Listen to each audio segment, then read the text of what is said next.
আসসালামু আলাইকুম প্রিয় ক্রিকেট ফ্যান্স। দর্শক, আপনারা সকলে জানেন আজকে আইপিএল এর প্রথম কোয়ালিফায়ার ম্যাচে মাঠে নামবে কলকাতা নাইট রাইডার্স এবং সানরাইজার্স হায়দ্রাবাদ।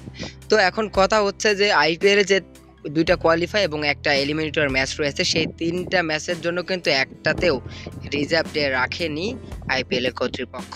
মূলত এই রিজার্ভ ডে না রাখার কারণে কিন্তু প্রচুর সমালোচনা আলোচনা হচ্ছে, আর এটা হওয়াটা স্বাভাবিক।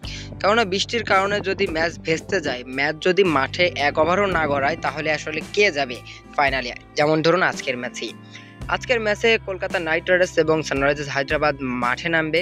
তাদের দুজনের কিন্তু পয়েন্ট টেবিলেরও হিসাব হবে যখন আসলে ম্যাচটা বাদ হয়ে যাবে বৃষ্টির কারণে।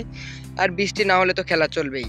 যদি বৃষ্টি হয় তাহলে কিন্তু সেক্ষেত্রে সানরাইজার্স হায়দ্রাবাদের কপালটা পুড়ে যাবে, কেননা কলকাতা নাইট রাইডার্সের পয়েন্ট বেশি, তাদের নেট রান রেট বেশি। তো কলকাতা নাইট রাইডার্স কিন্তু কোনো ম্যাচ না খেলেই কিন্তু ফাইনালে চলে যাবে। অপরদিকে সানরাইজার্স হায়দ্রাবাদ কিন্তু সেকেন্ড কোয়ালিফায়ারে থাকবে, এবং এলিমিনেটর ম্যাচে যদি রয়্যাল চ্যালেঞ্জার্স ব্যাঙ্গালুরু এবং রাজস্থান রয়্যালসের ওই ম্যাচটাও যদি বৃষ্টির কারণে না হয়, তাহলে কিন্তু ওখানে আবার রয়্যাল চ্যালেঞ্জার্স ব্যাঙ্গালুরুর কপালটা পড়ে যাবে।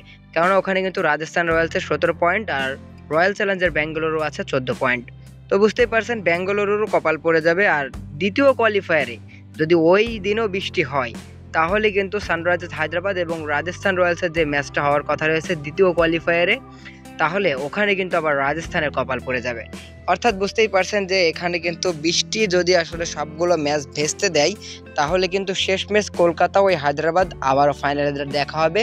ফাইনালে রিজার্ভ ডে রেখেছে বিসিসিআই, এবং ফাইনালের আগে এই তিনটে এলিমিনেটর ম্যাচে বিসিসিআই রিজার্ভ ডে না রাখাটা কিন্তু প্রচুর সমালোচনার শিকার হচ্ছেন। তো দর্শক, আপনার কি মনে হয় এই তিনটা ম্যাচ যদি বৃষ্টিতে ভেস্তে যায়, তাহলে কিন্তু লাভ হবে কলকাতা নাইট রাইডার্স এবং সানরাইজার্স হায়দ্রাবাদের? কেননা তারা কোনো রকম কোনো ম্যাচ না খেলে কিন্তু আবারও ফাইনালে উঠে যাবে।